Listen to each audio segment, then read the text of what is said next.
जयकृति योगी और आप देख रहे हैं सुप्रभात राजस्थान। बुलेटिन में बात होगी सबसे पहले प्रदेश में लागू हुए संशोधित मोटर व्हीकल एक्ट की, जिसे देर शाम सीएम गहलोत से मंजूरी मिलने के बाद लागू कर दिया गया। साथ ही बात करेंगे पाठ्यक्रम में हुए बदलाव की, जिस पर दिन प्रतिदिन सियासत गर्म होती जा रही है। और वहीं आपको ये भी बताएंगे देश और प्रदेश में कहां और कितना पहुंचा कोरोना का ग्राफ। लेकिन उससे पहले एक नजर 5 मिनट में 25 बड़ी खबरों पर। जम्मू और कश्मीर के बांदीपोरा में आतंकियों ने बीजेपी के नेता वसीम बारी की हत्या कर दी। आतंकवादियों ने वसीम बारी और उनके पिता और भाई पर गोलीबारी की। तीनों की ही इस घटना में मौत हो गई। हादसे पर पीएम मोदी समेत बीजेपी के बड़े नेताओं ने दुख व्यक्त किया। बीजेपी नेता और उसके परिवार पर जब आतंकवादियों ने गोलियां चलाई तो वो उसके सुरक्षा में तैनात 8 सुरक्षाकर्मी भी कोई पर वहां पर मौजूद नहीं था। मामले की जांच में जुटी टीम ने 7 सुरक्षाकर्मियों को गिरफ्तार कर लिया।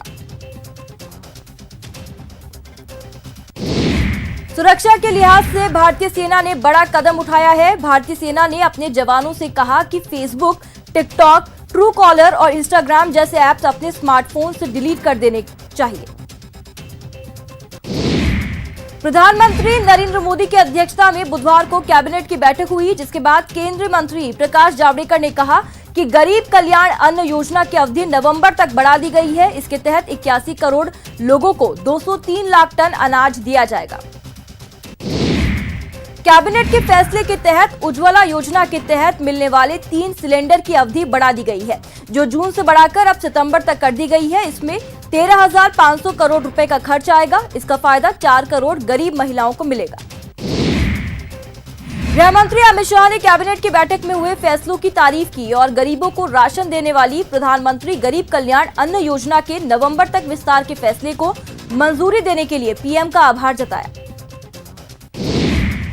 केंद्रीय गृह मंत्रालय ने Rajiv Gandhi foundation and charitable और इंदिरा गांधी मेमोरियल ट्रस्ट की जांच के आदेश दिए। होम मिनिस्ट्री ने इसके लिए एक इंटर मिनिस्ट्रियल कमेटी बनाई है। जांच की अगुवाई ईडी के एक स्पेशल डायरेक्टर करेंगे। गांधी परिवार की 3 ट्रस्टों की जांच के लिए बनाई गई समिति के बाद राहुल गांधी के तेवर गर्म हैं। राहुल ने ट्वीट कर सीधे पीएम पर निशाना साधा और कहा कि जो सच के लिए लड़ते हैं उनकी कोई कीमत नहीं होती और उन्हें धमकाया नहीं जा सकता। राजस्थान में पंचायत के चौथे चरण का रण होगा। सुप्रीम कोर्ट ने प्रदेश को 15 अक्टूबर तक का वक्त दिया। 26 जिलों में चुनाव होंगे। दुनिया में कोरोना वायरस से अब तक 1,26,26,425 लोग संक्रमित हो चुके हैं।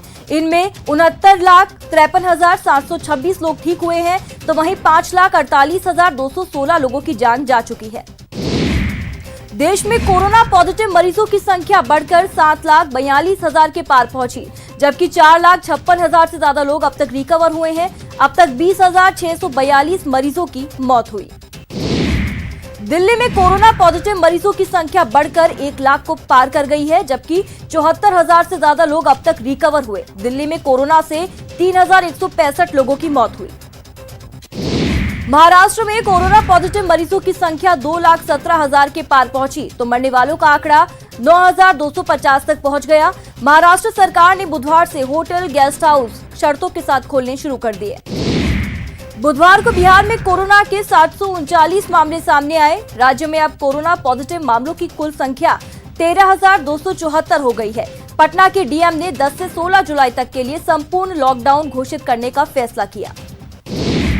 राजस्थान में कोरोना संक्रमण के मामले लगातार बढ़ रहे हैं। बुधवार को 659 नए कोरोना पॉजिटिव केस सामने आए, जिसके बाद कुल पॉजिटिव मरीजों का आंकड़ा 22,063 तक पहुंच गया। मौत का कुल आंकड़ा 486 तक पहुंचा। वहीं सीएम गहलोत ने कहा कि लॉकडाउन खत्म हुआ है, लेकिन कोरोना खत्म नहीं हुआ। सीएम के मुताबिक कोरोना को हराने के लिए हमें जागरूकता अभियान को चलाए रखना होगा।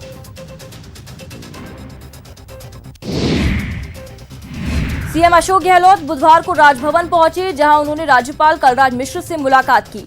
माना जा रहा है कि राज्यपाल से सीएम की ये मुलाकात शिष्टाचार मुलाकात थी। राजधानी जयपुर ने फीस को लेकर प्राइवेट स्कूलों ने मोर्चा खोल दिया। बुधवार को शिक्षकों ने जयपुर में प्रदर्शन कर फीस स्थगन के फैसले को सरकार से वापस लेने की मांग की। शिक्षा मंत्री गोविंद सिंह डोटासरा ने बुधवार को राजस्थान बोर्ड के 12वीं विज्ञान का परिणाम जारी किया। एक बार फिर लड़कियों ने बाजी मारी। करीब 10 महीने बाद राज्य सरकार ने प्रदेश में संशोधित मोटर व्हीकल एक्ट को लागू कर दिया। परिवहन विभाग ने नोटिफिकेशन भी जारी कर दिया। इस एक्ट के तहत अब ट्रैफिक नियमों का उल्लंघन महंगा पड़ेगा। हेलमेट और सीट बेल्ट नहीं लगाने से लेकर बिना इंश्योरेंस गाड़ी चलाने पर जुर्माना राशि कई गुना देनी पड़ेगी।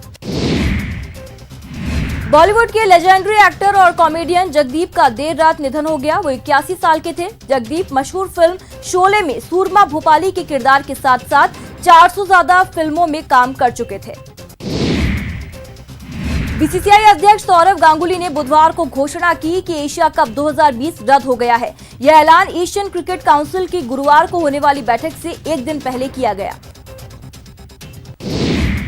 इंग्लैंड और वेस्टइंडीज के बीच पहले टेस्ट के पहले दिन बारिश के कारण 17.4 ओवर का ही खेल हो सका। साउथहैम्पटन में खेले जा रहे इस मैच में इंग्लैंड ने एक विकेट पर 35 रन बना लिए। वहीं मैच शुरू होने से पहले रंगभेद के खिलाफ दोनों टीमों के खिलाड़ी और अंपायर घुटने के बल बैठे। सभी ने ब्लैक लाइव्स मैटर मूवमेंट को सपोर्ट किया।